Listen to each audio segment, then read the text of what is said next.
ওম শান্তি। জীৱনটোত যে কিমান সমস্যা নহয় জানো। আজি পুৰস্কাৰ, কাইলৈ তিৰস্কাৰ। আজি অপবাদ, কাইলৈ সংবাদ। আজি সুখ, কাইলৈ দুখ। আজি কোনোবাই বিশ্বাসঘাতকতা কৰি আছে, কোনোবাই আকৌ চল চাই কঠীয়া পাৰিছে,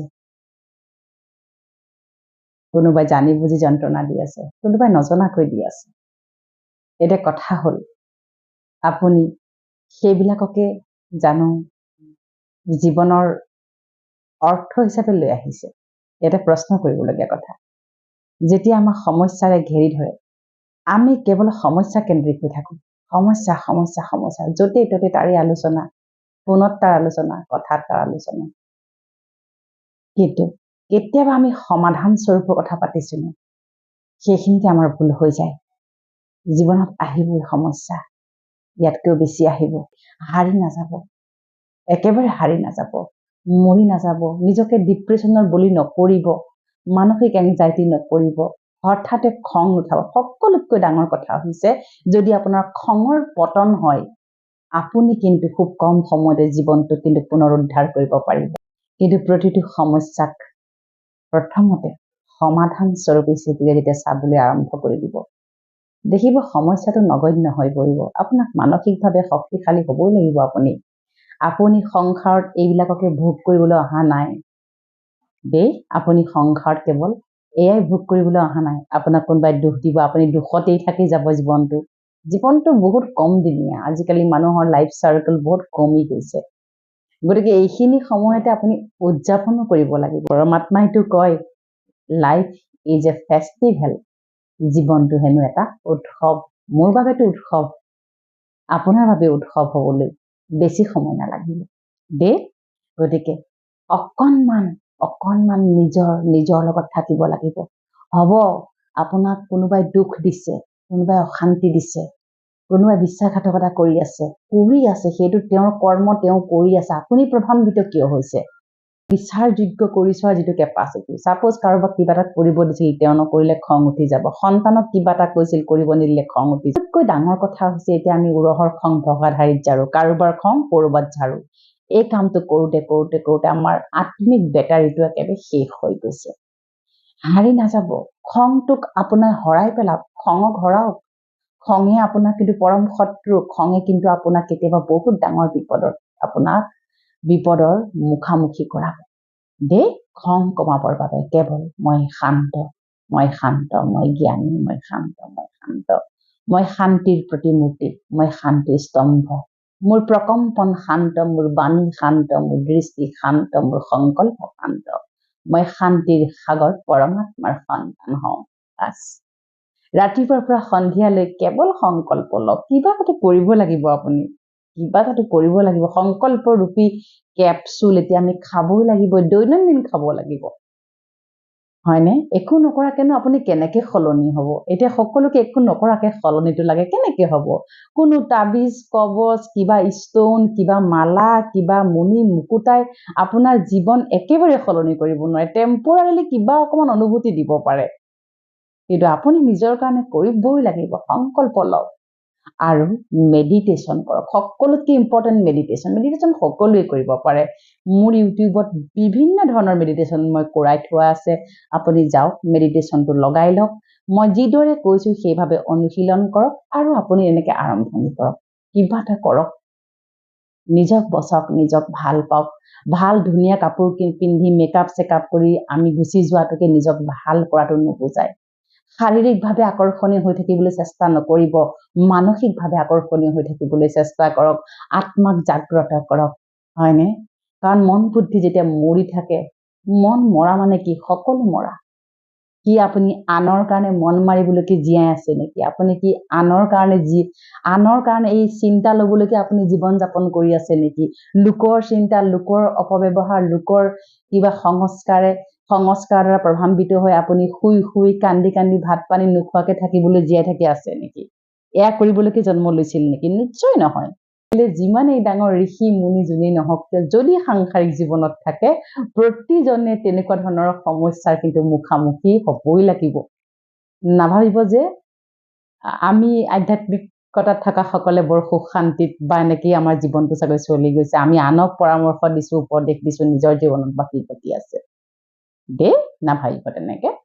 জীৱন সকলোৰে বাবে একেই, পৰিস্থিতি সমস্যা সকলোৰে বাবে একেই, কিন্তু পৰমাত্মাই কয় বহুত ডাঙৰ কথা এয়া আমাৰ জীৱনত প্ৰতিপলত আমি উপলব্ধি কৰো যে প্ৰতিটো বেয়া পৰিস্থিতি আচলতে আপোনাক গুৰ মাৰি গংগাতহে পেলায়। মনত ৰাখিব, প্ৰতিটো বেয়া পৰিস্থিতিয়ে কিন্তু আপোনাক কৰবাত নহয় কৰবাত কল্যাণ কৰি থৈ যায়। এগৰাকী ৰিচেণ্টলি চিষ্টাৰে মোক তেওঁৰ মনৰ অনুভৱ প্ৰকাশ কৰি কৈছিল, চিষ্টাৰ, মই তেখেতে খুব বিশ্বাসঘাতকতাৰ বলি হৈছিল, তেখেতৰ স্বামীৰ দ্বাৰা তেওঁ প্ৰতাৰিত হৈছিল, বিভিন্ন ধৰণৰ এটা সাংঘাতিক ডিপ্ৰেশ্যনৰ 4th লেভেলত তেখেত আছিল। আৰু যেতিয়া আমাৰ স্পৰ্শলৈ আহিলে, ব্ৰহ্মকুমাৰীজত গৈ যেতিয়া ৰাজযোগৰ প্ৰশিক্ষণ ল'লে, তেওঁ ইমান ভালকে তেওঁ নিজকে উদ্ধাৰ কৰিলে। আচলতে আমি যে ৰেস্কিউ কৰা বুলি কওঁ, কোনোবা বানপানীত ককবকাই মৰি আছে তাক ৰেস্কিউ কৰে, যিটো উদ্ধাৰ অভিযান চলায়, ঠিক তেনেকুৱা ধৰণৰ জীৱনৰ পৰা তেওঁক উদ্ধাৰ কৰা হ'ল। দৈনিক মেডিটেশ্যন সংকল্পৰে তেওঁ জীৱন আৰম্ভণি কৰিলে। আৰু তেওঁ আজি কয় যে মই মোৰ স্বামীক শতকোটি ধন্যবাদ জ্ঞাপন কৰোঁ এইবাবেই, তেওঁ যদি মোক প্ৰতাৰণা নকৰিলেহেঁতেন হয়তো আজি মই পৰম পিতা পৰমাত্মাৰ অনুভৱ নাপালোহেঁতেন, সংগ নাপালোহেঁতেন, আৰু আধ্যাত্মিকতাত মই খোজ নিদিলোহেঁতেন।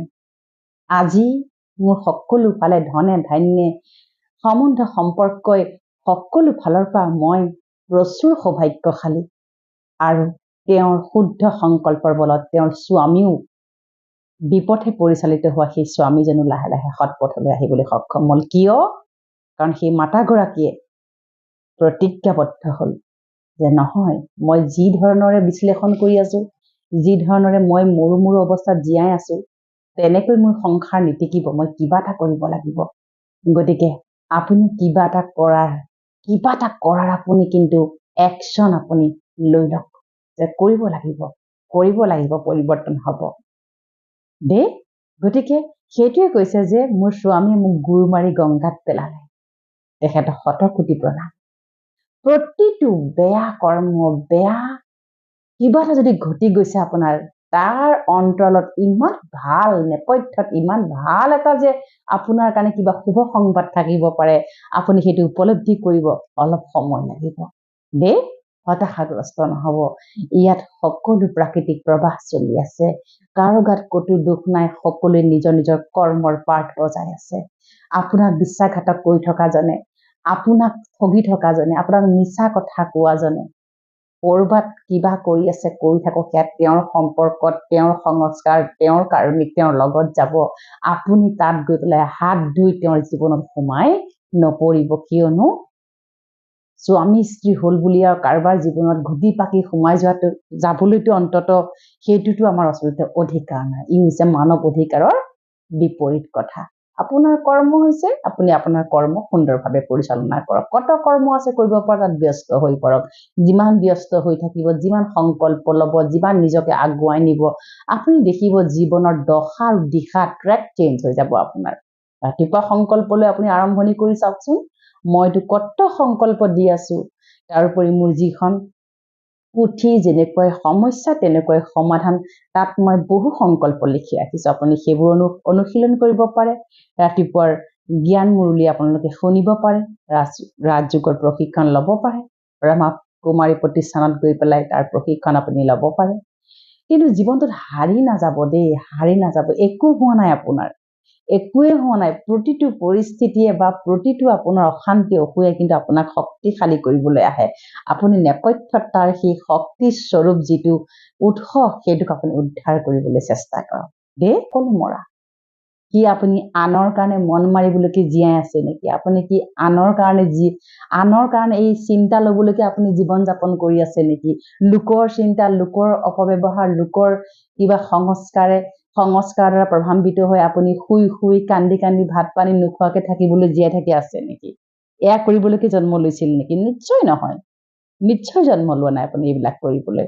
নিজতকৈ কাকো বেছি গুৰুত্ব নিদিব, নিজক ভাল পাওক। সেই লাগিলে আপোনাৰ যিমানেই একদম ক্লোজ নহওক কিয়, পৰমাত্মাৰ মহাবাক্য, তুমি যিমান নিজক প্ৰেম কৰিবা, তুমি আনৰ প্ৰেমৰ কাৰণে হাবুডুবু খাবই নালাগে। শাৰীৰিক আকৰ্ষণৰ প্ৰতি বেছি আপুনি নিজকে প্ৰস্তুত নকৰিব। শাৰীৰিক আকৰ্ষণে আজিকালি বৰ বিষ হৈ গৈছে। শাৰীৰিক আকৰ্ষণৰ বাবে আমি কি কৰিছো, আমি একো বস্তু চিনি নোপোৱা হৈছো, কোনটো ভাল কোনটো বেয়া দেই। গতিকে নিজকে মানসিকভাৱে আকৰ্ষণীয় কৰি ৰাখক। সকলো সময়তে সুস্থ, সকলো সময়তে আনন্দিত, সুখী, জ্ঞানী, শক্তিশালী, সন্তুষ্টতা মূৰত হৈ থাকক। সদায় কব মই সন্তুষ্টতা মূৰত আত্মা, মোক একো নালাগে, মোৰ তাত যি আছে সকলো বহুত ভাল, সকলোৱে বহুত ভাল দেই। গতিকে আত্মিক শক্তি যেতিয়া জাগ্ৰত হ'ব, লোকৰ শক্তি, লোকৰ সহযোগ, লোকৰ সহানুভূতি, লোকৰ আশ্ৰয় আমাক প্ৰয়োজন নাথাকে দেই। আপুনি অকলশৰে আহিছে, অকলশৰে জীৱন লৈছে, অকলশৰে আপুনি জন্ম লৈছে, অকলশৰে ইয়াৰ পৰা আপুনি যাব লাগিব। যোৱাৰ পৰলৈকে যাতে আপুনি সুখ শান্তি আনন্দ প্ৰাচুৰ্য যেন এই পৃথিৱীৰ পৰা যাব পাৰে, তাৰ প্ৰতি আপুনি এতিয়াৰ পৰা প্ৰস্তুতি চলাব লাগিব। আপোনাৰ জীৱনটো অতি সুন্দৰ সুখৰ হওক। যদি কিবা বেছি আপুনি সাংসাৰিক অশান্তিত ভুগি আছে, সন্তান সম্বন্ধীয় চিন্তা ভাৱনা কিবা কিবি অসুবিধা আছে, আপুনি মোক কাউন্সিলিং কৰিব পাৰিব মোৰ দ্বাৰা। যদি কাউন্সিলিং কৰিব বিচাৰে আপুনি তলত দিয়া নম্বৰটোত আপুনি যোগদান কৰক, যোগাযোগ কৰক হোৱাটছআপ মেছেজ যোগে। ফোন নকৰিব, হোৱাটছআপ মেছেজ যোগে লিখিব চিষ্টাৰ মই কাউন্সিলিং কৰিম বুলি। আৰু এই কাউন্সিলিং নিশ্চয়কৈ কোনো ধৰণৰ ফ্ৰী নহয়, ইয়াত এটা ক্ষুদ্ৰ মাননি লোৱা যায়। তাৰ লগতে মেডিটেশ্যনৰ ক্লাছো ৰেগুলাৰ দিয়া যায়। গতিকে আপোনালোকে অনতিপলমে যদি তেনেকুৱা ধৰণৰ অসুবিধা আছে, আপুনি চৰ্ট আউট কৰিব পৰা নাই, আমাৰ লগত যোগাযোগ কৰক। আৰু যেনেকৈ সমস্যা তেনেকৈ সমাধান। এই কিতাপখন অতি সোনকালে, ইয়াৰ মূল্য মাত্ৰ 210 টকা। এই কিতাপখন আপুনি হোৱাটছআপ যোগে বুকিং কৰি পেলাই পাই যাওক। ওম শান্তি।